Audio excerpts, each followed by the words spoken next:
What's going on, beautiful people, and welcome to 13's Garage. Is this your first time watching? Please be sure to leave a like and subscribe if you'd like to see more about it. Today we're installing a short throw shifter into this 93 Honda Civic. We've already been doing a bunch of work to this. If you're following the series of Civic Chaos, we'll be releasing the first episode here pretty shortly. We're basically just me and Sam both bought 90s body style Civics. Mine's an EG, his is an EK, and we've been fixing them up. Mine was sitting in a field for like 6 years, and his was sitting for about a year. His had timing issues. We got his running day one. Mine's taking a bit more work, but the cars are coming together. I'm pretty happy with my Civic so far. I love the engine bay of the D16 Z6 is the whole reason I bought the car, because I love the single head cams. Yep. But anyway, today we're going to be installing a short throw shifter. Not just any short throw shifter, this short throw shifter. This is a VMS short throw shifter. You can get these on eBay for about 50 bucks. Comes with all the aftermarket polyurethane bushings, which is very nice. And I love the handle design. It's really going to stand out when you see it in the engine bay.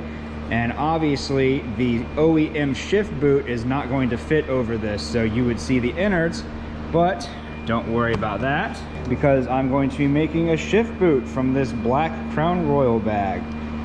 These are pretty easy to do, but I'll be making a video on how to turn this bag into a shift boot, and that way you can just lace up the top, and it doesn't matter what size shifter you have, it'll conform nicely to it, and you'll have perfect range of motion in all the gears. So enough talk, let's get down to it.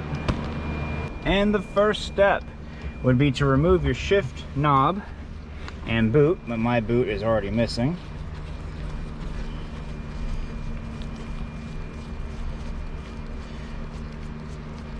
But after your boot is removed, you'll reach down here, and this will be your weather shield right here.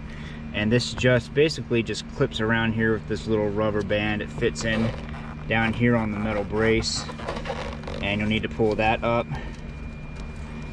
And then this part, there's a secondary rubber. Let me get a light in here real quick. There's the secondary rubber boot right here. That actually is a part of the shifter. You need to leave that in there, but you need to disconnect it all the way around, because it's going to be stuck onto this metal ring right here. All right, because you're actually going to be pulling this shifter through the bottom. All right, now that we're under the vehicle, you can go ahead and take a look at the shift linkages. These are the shift linkage that connect all the way to the back of the transmission. And this is actually the bottom of your shifter right here. So on most vehicles, you're probably going to have to remove the exhaust system mid-pipe right here. You should be able to unbolt it right here, and somewhere back here there should be another place to unbolt it. My exhaust was completely rusted, and because this is a very serious budget build, I just got this 4 to 2 to 1 exhaust headers off of the internet for about 60 bucks. And I just basically fabricated it up to a front bumper side exit exhaust. There's a video coming out about that shortly, so if you want to see how I did that, please ignore the welds. My welding machine was on the fritz, and I'm not the best welder to begin with. So, moving back onto this, what you're going to do is go ahead and remove this nut and bolt from the bottom of your shifter. This is going to remove this linkage. And it is a 12mm, just put it on both sides so you can stop the free spinning. And make sure you keep the bolt and nut that you take off of here, because you're going to need that for reinstallation. All right, so that's what it should look like with the bar hanging down. All right, the next thing you got to do is remove these two 10mm bolts. Right there, and then remove these two 12, and that'll allow the entire assembly to come down. All right, and with those bolts removed, you can just go ahead and pull this whole unit down, and there you have it. There's your shifter, pulled straight out of the interior, and with it here, you're free to do. All right.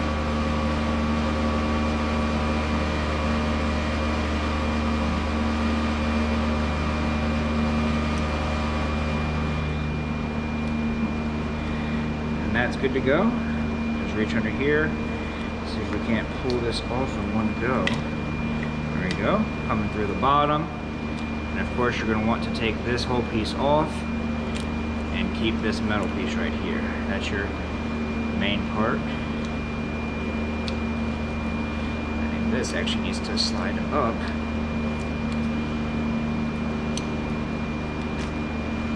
Right here. Alright, and you need to keep this sleeve, as you saw me take it off the other one. If you look inside of here though, there's little plastic runners on here, and that allows this bushing to be held tightly while still being able to move the shifter. You want to go ahead and transfer that over to your new unit, and it just pops right back in place. Alright, now we're going to reinstall that lower band. If you look right here, you can see that this edge is smoothed out and kind of folded under. You want the ball of your shifter to sit on this top part right here.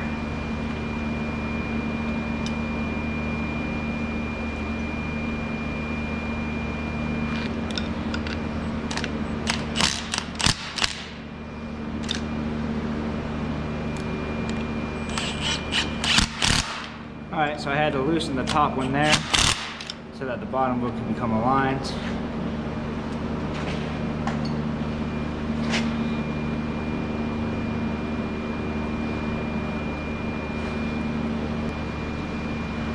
Now with the two 12mm bolts in hand, we're going to go ahead and reinstall this.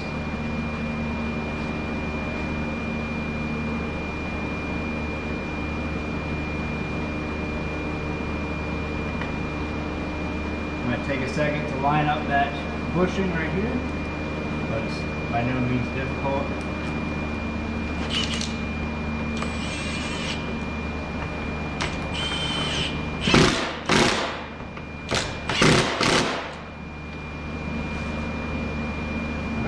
Feels good. All right. Now with the new shifter and polyurethane bushing installed, go ahead and connect it up to the transmission connecting rod. Not connecting rod. The transmission shift link. All right. Now that the transmission link has been disconnected, we're going to go ahead and remove the old bushings. They come stock with this metal sleeve in here. That's actually to stop flex from the bushings, so they can't just pop out. You can actually just remove these with a flathead screwdriver. You can just put it in on the back side and just push it on out. But I don't think I'm gonna be able to do that on camera. But there you go. So you literally just push it right on out, throw it on the floor, whatever you want to do with it. Just don't lose track of it. And then the stock bushing, as you can see, I can literally just push this. I'm not gonna be able to do this on camera, I don't think, but let me just put it down on my tripod. Get this kind of lined up best that I can. I don't have a very tall tripod. Should just be able to push that through. And there's the old bushing.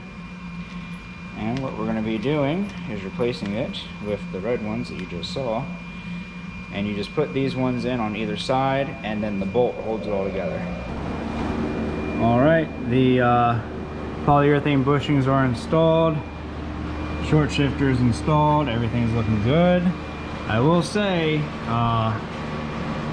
in hindsight, this was not worth it. That was a pain in the ass getting those polyurethane bushings in. I'm assuming they sent me the wrong ones. I had to trim them down a little bit, but they were very, very snug after my trimming. So they're gonna do a good job, but I don't know if I'd want to do that again. Got the weighted shift knob on there. I just wanted to put that on real quick to see how it looked. And I mean, that's incredible. Neutral, third gear, fourth gear. That's incredible. What a great addition just for like 50 bucks. The new polyurethane bushings feel fantastic. Look at that rebound, the recoil from it.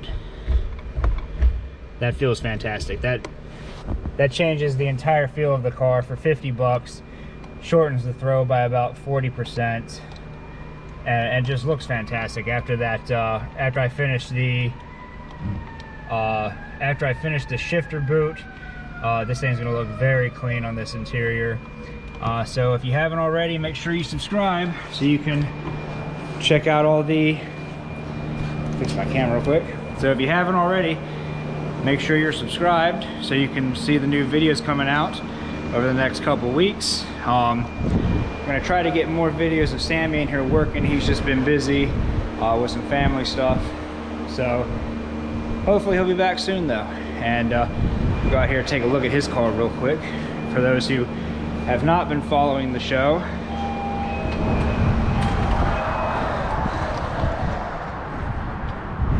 here's his EK Civic. And he picked his up for $600.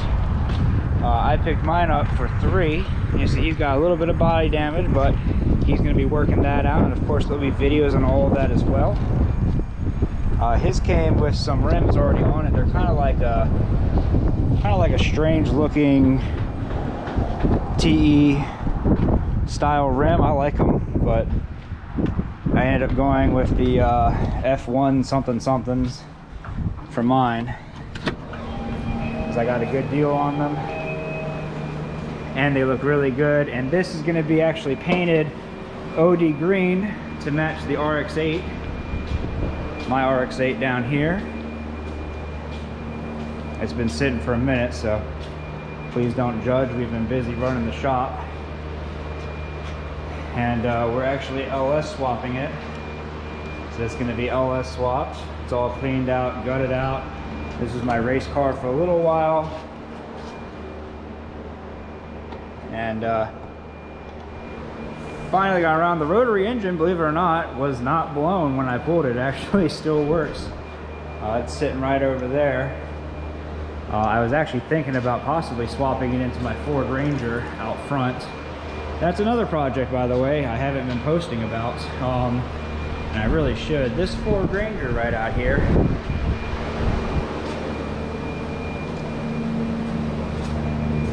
I picked up that Ford Ranger for $400.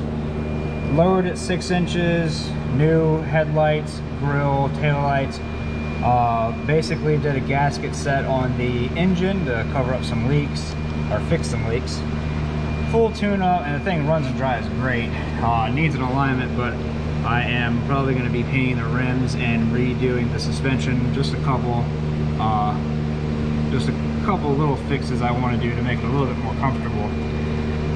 But yeah, I'll try posting about that. If you guys are interested, just let me know in the comments, and if that's something that interests you, let me know. But I thought it'd be pretty cool to actually rotary swap a Ranger, call it the Rotary Ranger, because I got the engine and transmission already sitting over here. I just need to get an ECU and a harness, and that would be it. But yeah, so lots of new shows coming out soon, hopefully. If you have not done so already, please subscribe, and look forward to next time. Peace.